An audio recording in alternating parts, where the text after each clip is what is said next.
Hello, everyone. This is Chris here with another edition of Philosopher's Ideas. And if you like it, check out my other videos on my channel page. The best summary of the ethical theory of Alice Rosenbaum, who wrote under the pen name of Ayn Rand, is a paper entitled The Objectivist Ethics.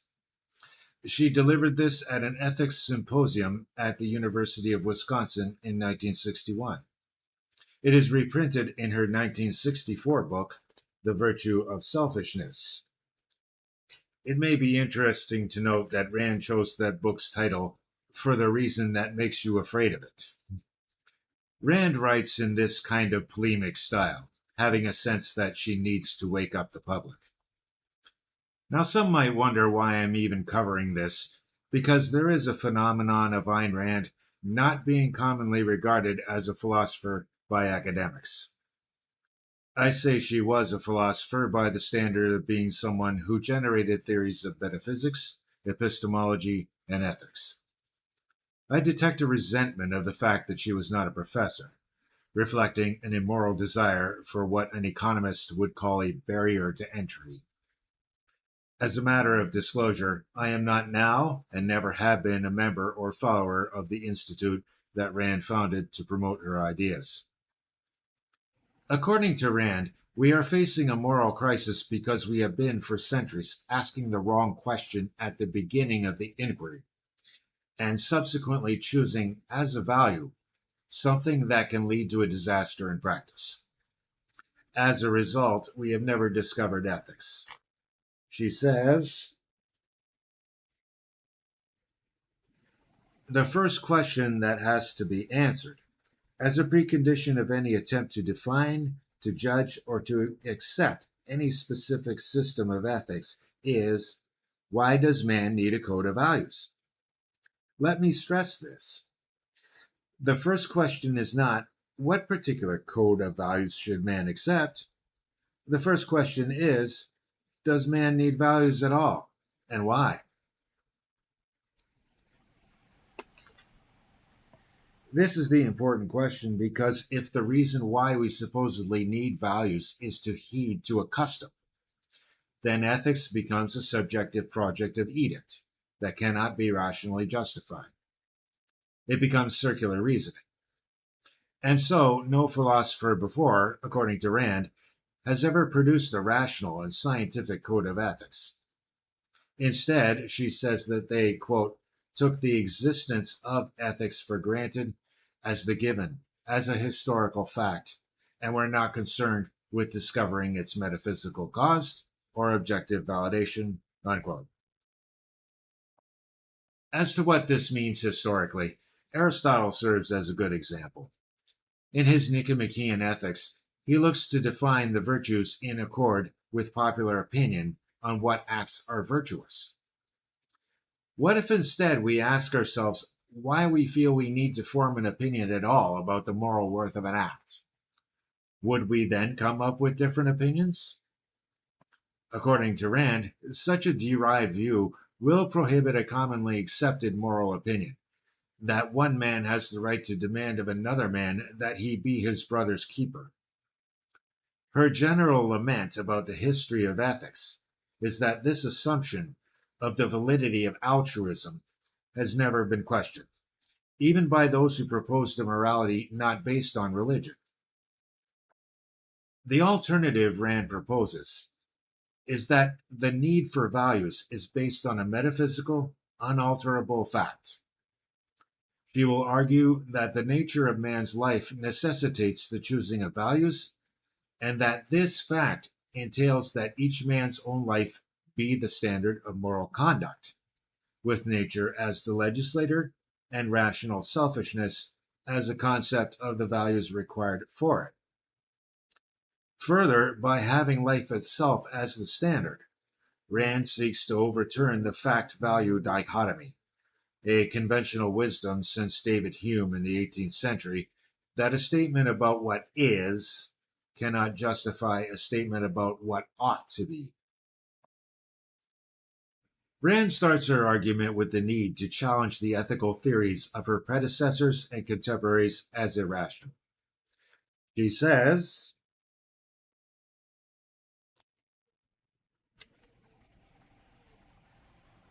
Today, as in the past, most philosophers agree that the ultimate standard of ethics is win, and the battle is only over the question of whose win: one's own, or society's, or the dictator's, or God's. Whatever else they may disagree about, today's moralists agree that ethics is a subjective issue, and that the three things barred from its field are reason, mind, reality. If you wonder why the world is now collapsing to a lower and ever lower rung of hell, this is the reason.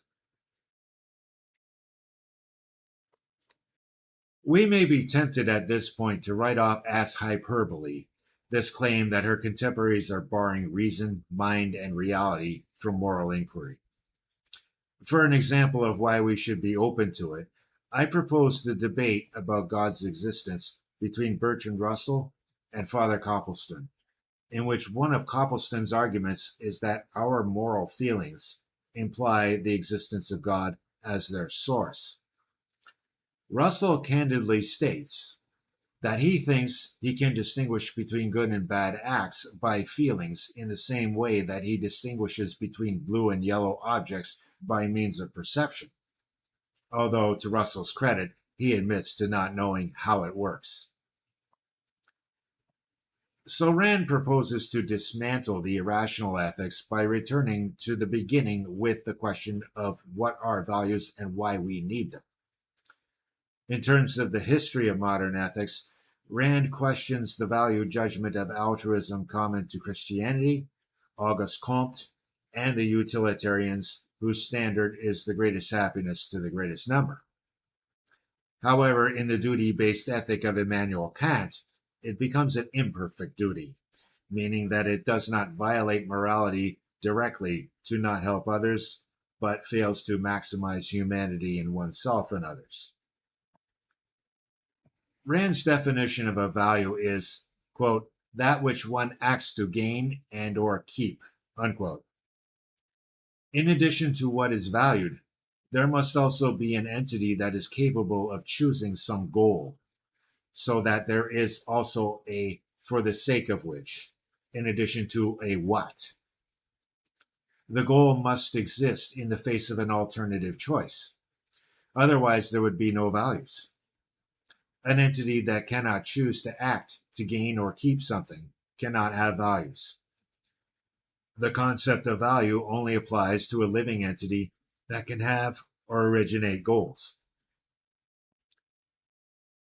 Along the chain of being of living organisms, all have survival needs, as determined by the nature of the kind of organism that it is.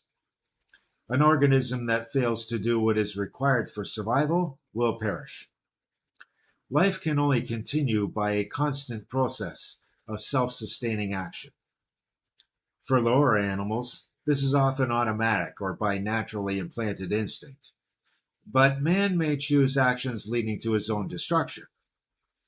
According to Rand, only life can make the concept of value possible, and so life must be the standard of action. What furthers the life of the organism is the good, and what threatens it is evil.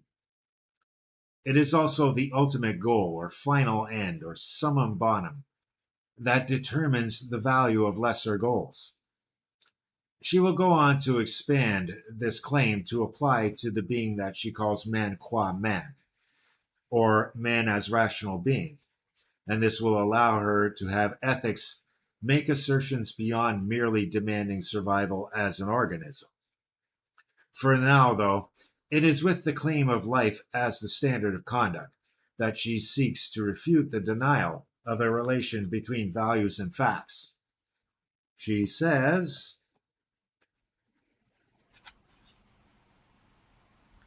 in answer to those philosophers who claim that no relation can be established between ultimate ends or values and the facts of reality, let me stress that the fact that living entities exist and function necessitates the existence of values and of an ultimate value for which any given living entity is its own life.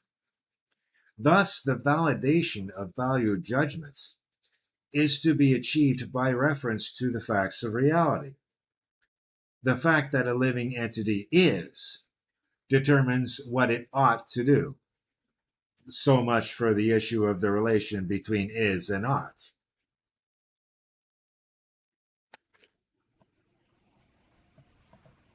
It is first by sensations of pleasure and pain that an individual becomes aware of issues of good and evil. Plants will just function automatically as a kind of organism they are. But man and the lower animals share a capacity to feel pleasure and pain as a signal to guide action that is geared to preserve life. The range of action for survival is greater in the higher organism. A plant need not feel hunger to just take nutrients from the soil in which it is planted. In response to hunger, an animal must hunt if it is a predator, and a man must produce food. Due to this condition, consciousness becomes necessary for life. Rand tells us that consciousness, quote, for those living organisms that possess it, is the basic means of survival, unquote.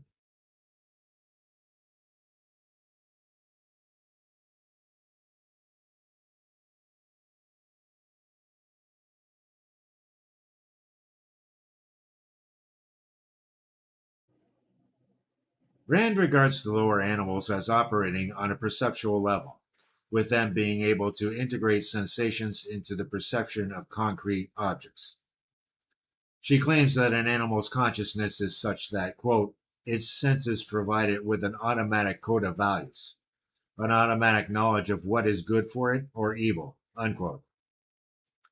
Where its knowledge is inadequate, such as the example Rand gives of an animal caught on the railroad tracks in the light of an oncoming train, the animal will perish. Man, however, has no automatic sense of values. Rand says that his consciousness does not function automatically and instead is volitional. What Rand means by this statement is that, in contrast with animals, man has an additional type of conscious awareness and level of knowledge that is voluntary. Man can have conceptual knowledge in addition to the perceptual knowledge of lower animals, but it will not happen automatically.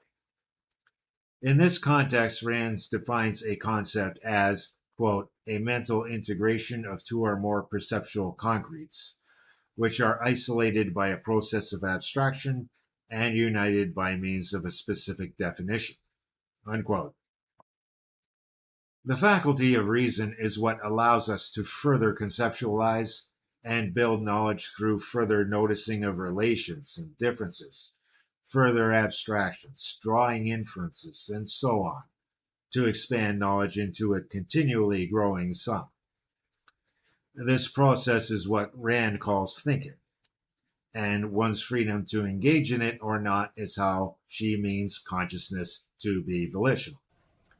According to Rand, the voluntary focusing of consciousness is the act necessary for survival, since knowledge of how to survive is not automatic. Man is in a further predicament in that his thought is not only not automatic, it is also not infallible. Man must initiate thought and also bear the consequences of the result. Man must therefore use the effort of the mind to survive, with nature setting what he needs to survive, and man having to discover the means. She states that, quote, what is open to his choice is only whether he will discover it or not, whether he will choose the right goals and values or not. He is free to make the wrong choice, but not free to succeed with it, unquote. Ethics must therefore be a science that seeks the values that are conducive to man's survival. The standard of value in the objectivist ethic is therefore man's life, specifically the survival of man qua man. This applies to rational man, as a being that has reason as the requirement for survival, and the freedom to potentially choose to act as a suicidal animal. And so Rand says that, quote, since reason is man's basic means of survival, That which is proper to the life of a rational being is the good. That which negates, opposes, or destroys it is the evil. This might seem to be an absurd or useless notion to us in the modern world who know how to survive in our societies. We look to ethics instead to guide us on how to maximally get along with each other peacefully and cordially in our societies. Nevertheless, Rand wants to point out that we are benefiting from those who used reason to figure out how to survive in the past. We can choose to merely mimic the actions of others in our advanced civilization, but Rand's position is that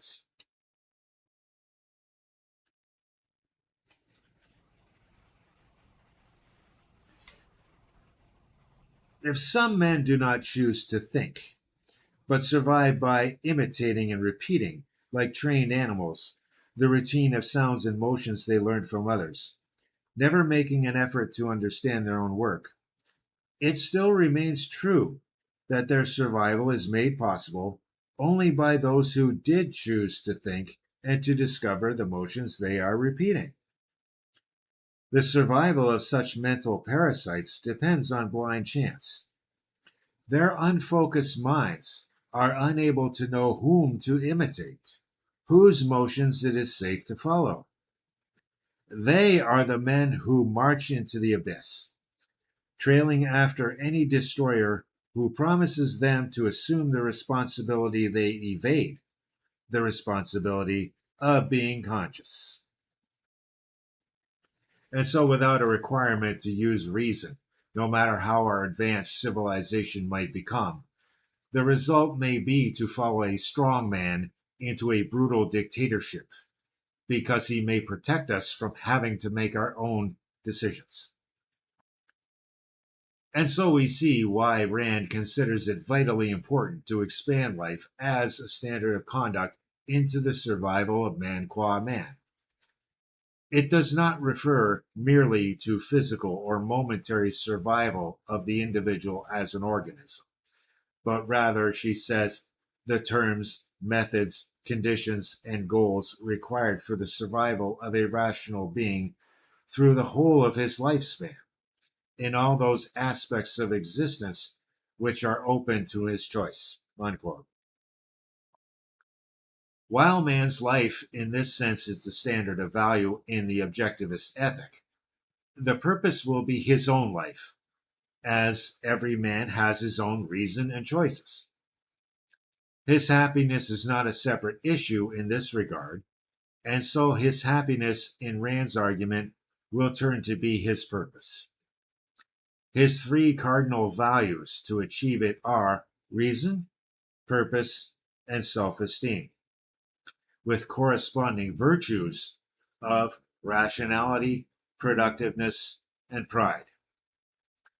In the way that Rand sees these virtues related, she assigns productive work as the central purpose of a man's life, with reason as its source and pride as the result.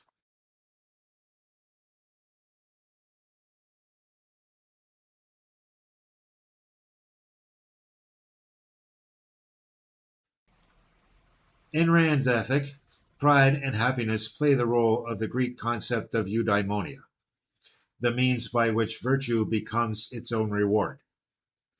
Like Aristotle, Rand sees virtue as character building over a lifespan, and the continued practice of virtue bringing one to a better mental state, where virtue becomes its own reward.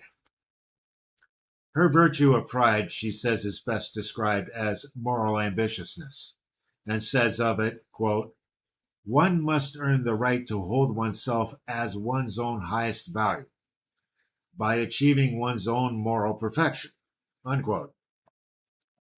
As for happiness, it is related to how emotions can relate to our value judgments. Joy and suffering she sees as emotions that constitute estimates of what is for or against the individual. But unlike the pleasure and pain mechanisms, the joy or suffering that is felt is related to value judgments, and thus value judgments can play a role in helping or harming a man in his life. And so she says of man that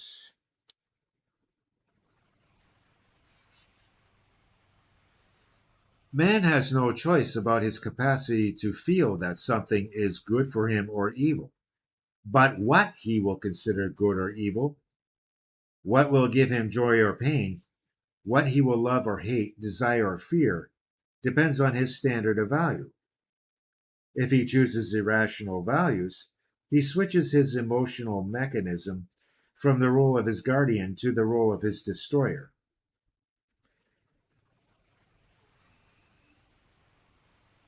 Happiness will obviously be something that can come from achieving one's values. But Rand also wishes to argue that the happiness that comes from pursuing the wrong set of values and applying them in practice is not real, but rather, quote, a moment's relief from their chronic state of terror, unquote. She makes an argument that maintenance of life and happiness are related rather than separate issues. The values of self-torture, self-destruction, life beyond the grave are both irrational and anti-life. By contrast, when one values one's own life and pursues his own happiness, they become part of the same achievement of an end in itself that is worth living for. This connection between life and happiness still holds life to be the standard of conduct, and happiness the purpose or reward for virtue. And this will mean that all hedonism, the doctrine that pleasure is the good, is built on an error. In order to argue for this, Rand has to effectively admit that the happiness that she says exists from fulfillment of irrational desires associated with values she rejects is still a kind of happiness, even though she said it was not real before. Her argument is that if the good is what gives us pleasure, then the proper value is what we happen to value, since obtaining what we value will give us pleasure. It is a circular reasoning that she considers to constitute an intellectual and philosophical abdication that she says is, quote, the fallacy inherent in hedonism, in every variant of ethical hedonism, unquote. This would include the utilitarianism of Jeremy Bentham and John Stuart Mill that regards the standard of moral conduct to be what contributes to the greatest happiness to the greatest number. Another argument she makes is that emotions are not cognitive, and if the fulfillment of your values makes you happy, it is not a signal of having the right values. Either way, the point is that in ethical theory, happiness cannot be a standard rather than a purpose in terms of a kind of eudaimonia. When some desire is, however, proposed for ethical considerations, Rand asks, whose desires?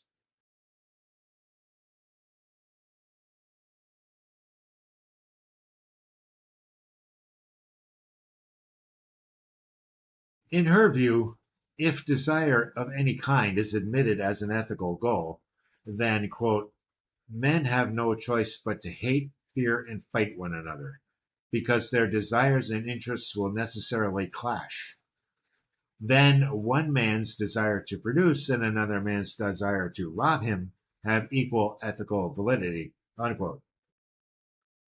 Rand is taking a position that ethical theory based on desires can neither adjudicate between the desires of different men nor rationally demand a sacrifice of interests to others or even to a common good. She rejects all hedonist and altruist theories as being based on a false premise that the happiness of one man necessitates the injury to another. This is her way of saying that hedonist and altruist theory puts its practitioners in situations where they claim that an end justifies the means of what it does to another person. And so Rand's argument is that in order to have a society where we do not have constant conflict, we must admit that a valid morality is not based on desires or their fulfillment. Her solution involves the idea of rational selfishness, where the rationally selfish form a community of men who neither live for another man nor ask any other man to live for him. This community is fictionally represented as Galt's Gulch in her 1957 novel Atlas Shrugged.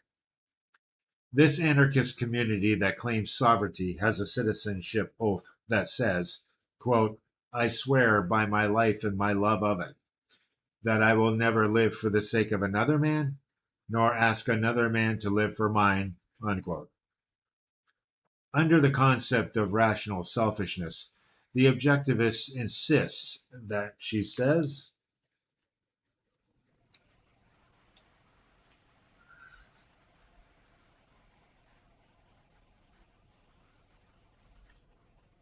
human good does not require human sacrifices and cannot be achieved by the sacrifice of anyone to anyone. It holds that the rational interests of men do not clash, that there is no conflict of interests among men who do not desire the unearned, who do not make sacrifices nor accept them, who deal with one another as traders, giving value for value. The principle of trade is the only rational ethical principle for all human relationships, personal and social, private and public, spiritual and material. It is the principle of justice. The rational part comes from the idea that we do not ban rationality from the concepts of ethics and thus admit that self-interest can be served by a mutually beneficial relationship with others, where we think of long-term implications. By contrast, the altruist morality proclaims that the existence of the individual or group of individuals can only be justified by service to others. Rational selfishness, by contrast, regards the individual as an end in himself, not as a means to the end of others. This, I take it, is her justification for taking the position that a morality that claims life to be the standard of moral conduct does not impose on us a collective responsibility to ensure that we all have the basic necessities of life. Rand concentrated on the phenomenon during her lifetime of this altruism, taking the form of demanding that the rich must serve the poor by taxation being used to finance social program spending. One might ask at this point if there is room for love in this ethic. Perhaps not as we understand it, if love or admiration can be felt toward people who are very different from us or who disagree with us. The narrower answer from Rand is that love is not to be viewed as a selfless emotion, but as itself a valuing of the loved person and what she calls, quote, "the emotional response of one man to the virtues of another, the spiritual payment given in exchange for the personal selfish pleasure which one man derives from the virtue of another man's character," unquote. To love is to value, and the rationally selfish person alone is capable of it, based on shared values. In Atlas Shrugged, she deals more with one person valuing the happiness or well-being of another, such as one's child. And so Rand's ethic does not declare it to be immoral to sacrifice for your children, help a friend, or even donate to a charity. She advocates that it be voluntary. It is also rational for the individual to wish to live in a society of men, rather than on a deserted island or a self-sustaining farm. It allows him to gain benefits from knowledge and trading in a division of labor. He then uses his reason in pursuing his self-interest within the society, seeing others as doing the same for themselves and finding mutually beneficial ways of interacting. She sees this as explicitly a businessman's ethic, and many of the heroes in Rand's novel Atlas Shrugged are industrialists. It should also be seen that this is an ethic stressing universality, of condemning double standards and disallowing anyone the selfish pursuit of his own whims against others, and it denies the irrational selfishness position in ethics that she falsely attributes to Friedrich Nietzsche. In addition to using Kant's term of an end in itself and creating her own possible kingdom of ends, Rand's concept of justice also disallows an exception to a rule being made for oneself for convenience, which Kant regarded to be the nature of transgression. This is a strength of her theory that, unfortunately, is often not recognized by people in the academy who have never read her work. I have done a piece on the ethics of Immanuel Kant that is available here. Rand had a tendency to portray him as her archenemy, despite the similarities that included regarding intellectual laziness as a vice.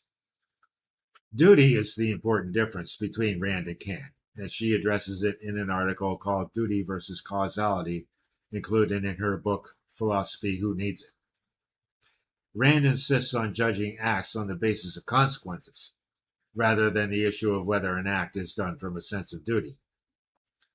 Her claim there, without any argument to back it up, is that duty is an anti-concept that obliterates genuine concepts. As implied before, she regards all concepts as having an empirical origin, while Kant explicitly seeks a principle of morality that is pure a priori, to have it command the most respect. Going back to Rand's ideal society, she claims it is only in the kind of society in which men can be productive, independent, and free that this situation of non-sacrificial harmony of men can exist. She says,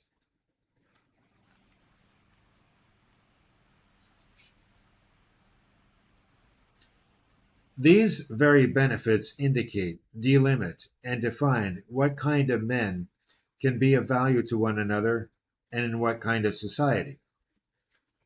Only rational, productive, independent men in a rational, productive, free society.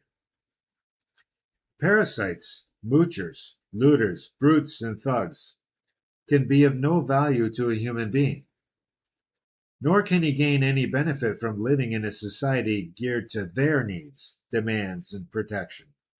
A society that treats him as a sacrificial animal and penalizes him for his virtues in order to reward them for their vices, which means a society based on the ethics of altruism.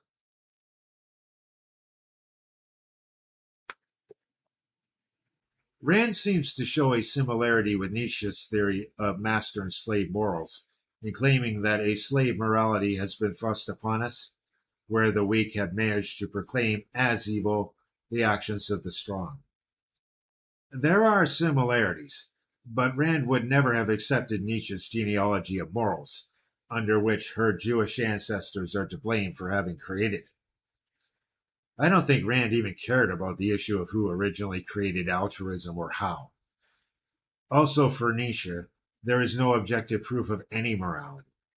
Rand accuses him of having created a counterfeit individualism, of not having universal rules to apply equally to all, and having no basis other than his subjective preference.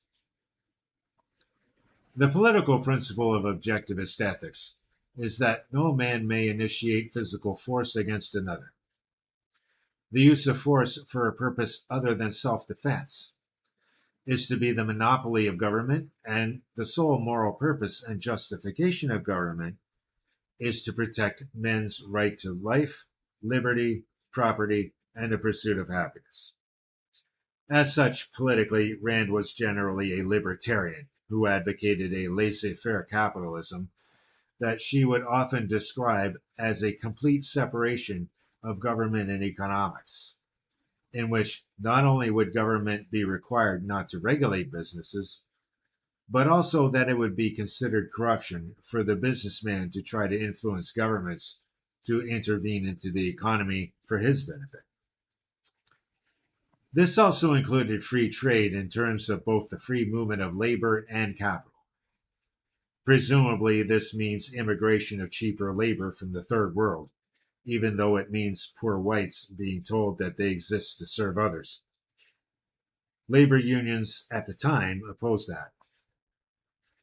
In her political writings, The Lower Rung of Hell and crisis that she claimed to be occurring in 1961 was the Keynesian New Deal economics that would use taxes to benefit those in the lower economic classes.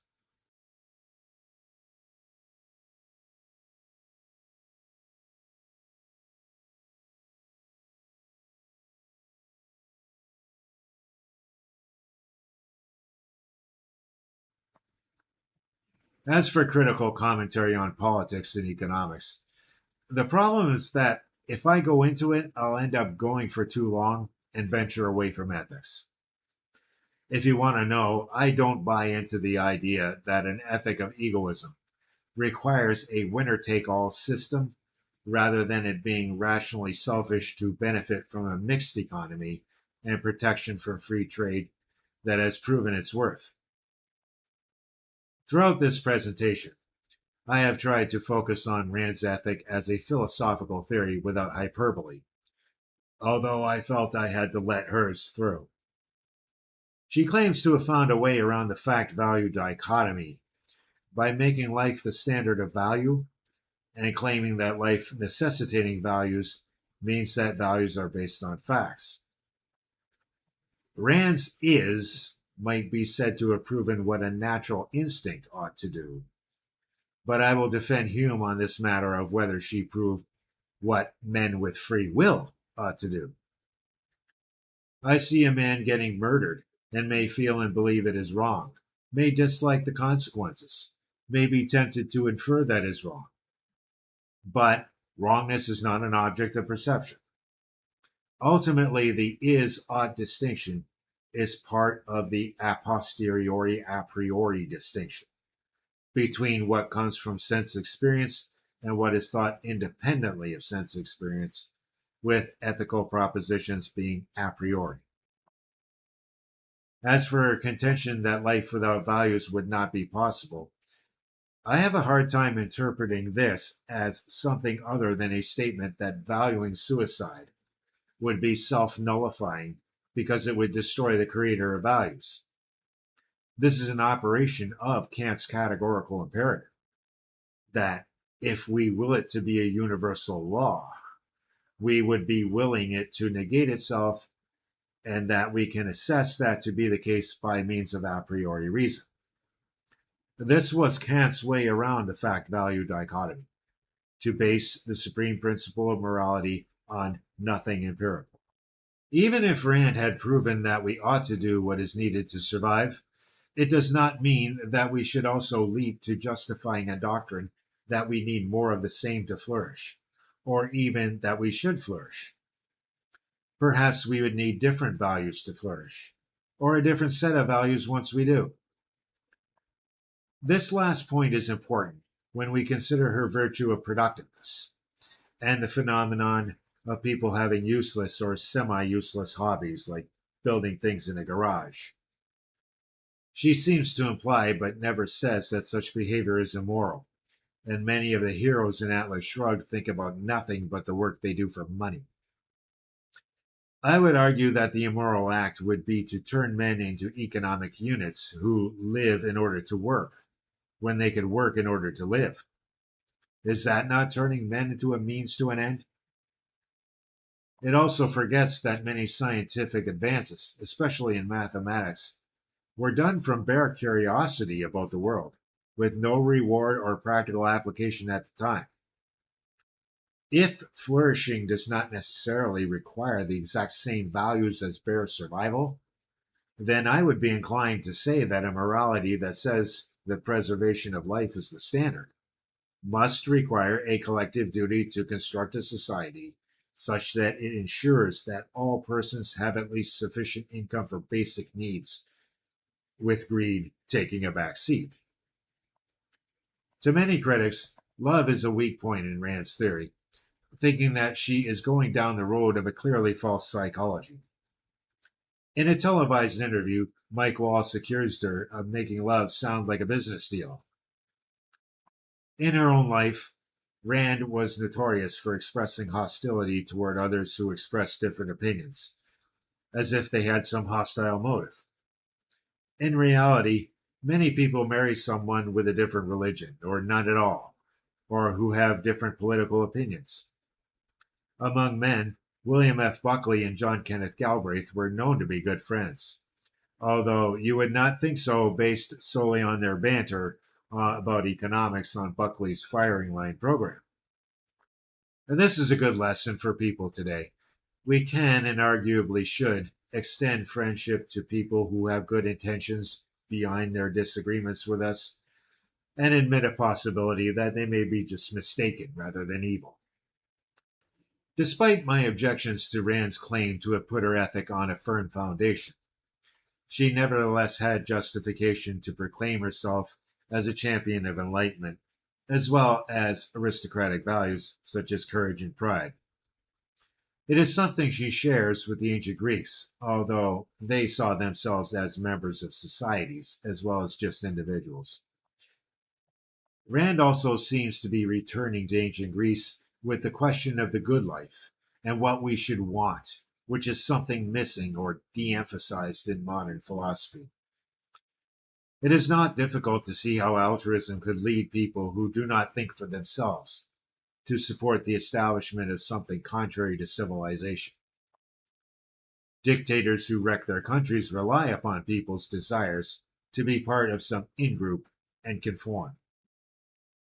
Rand seems correct that an ethic that substitutes society or a collective for God has its existential paradigm in the dictatorships of Nazi Germany and the Soviet Union. It is also not difficult to see how altruism serves the lowest common denominator, values incompetence, and will turn against the intellectual, threatening the survival of civilization. If we live in an age of witch hunts in which someone will always be found to accuse you of being evil for your discriminatory attitude against the weak and oppressed, who are always more equal than you, most people will eventually acquiesce to whatever it is that is proposed. As for serious writing for philosophers, the other work to pursue is her Introduction to Objectivist Epistemology, where she writes more like her predecessors and is more respectful of them. Well, that's all for now. If you liked it, please share with your friends. Check out my other videos on my channel, and thanks for watching.